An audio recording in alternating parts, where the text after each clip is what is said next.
Hej, tukaj Sabina in danes bom delila z vami nasvete, kako zavržemo še manj živil. Torej, delila bom trike bolje za okolje. Naslednji trik je trik s korenjem. Če radi korenje olupite, ne zavrzite olupkov korenja. Iz njih lahko naredimo marsikaj uporabnega. Lahko naredimo juho, lahko naredimo omako, ogromno enih možnosti je.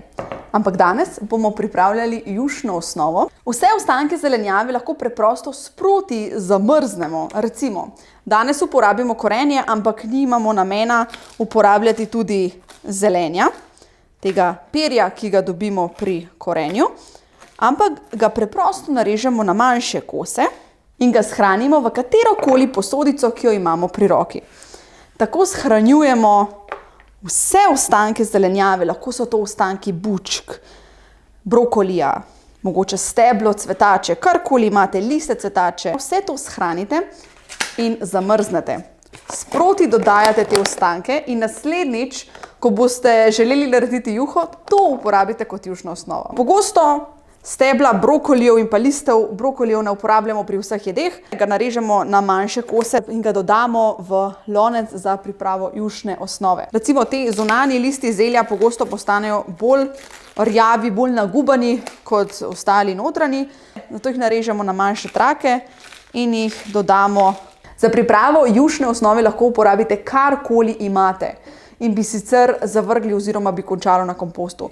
Tako pa damo vsej tej zelenjavi še eno priložnost in jo uporabimo za pripravo jušne osnove. Naši jušni osnovi dodamo olje, na katerem vso to zelenjavo prepražimo. Dodajam tudi sol, poper, peteršilj, vse, kar imam pravzaprav pri roki.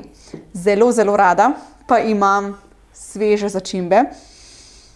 Kupim sadike ali pa jih vzgojim in nato jih preprosto obtrgam in tako naše začimbe rastejo naprej. Nato pa jih dodam toliko vode, da je pokrita in ne kuka noben košček zelenjave ven.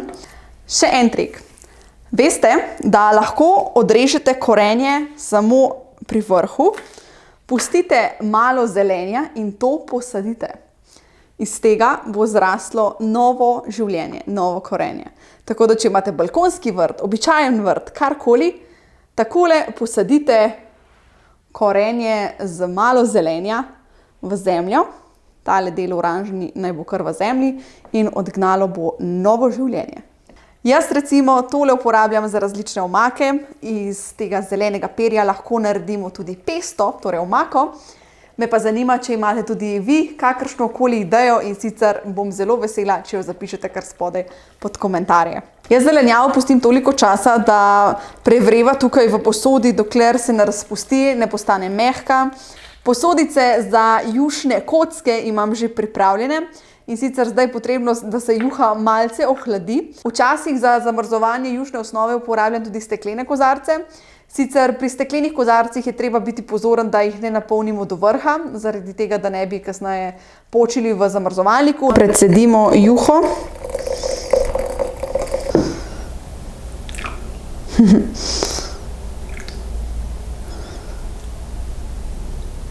Tako, jušna osnova je nalita. Takole zapremo, počakamo, da se ohladi in damo vse skupaj v zamrzovalnik. Upam, da so vam bili nasveti koristni. Jaz se že veselim naslednjih trikov, ki vam jih bom pokazala. Do takrat se imejte pa fajn, čim več bote vzun in se gledamo naslednjič, da bo bolje za okolje. Čau, čau!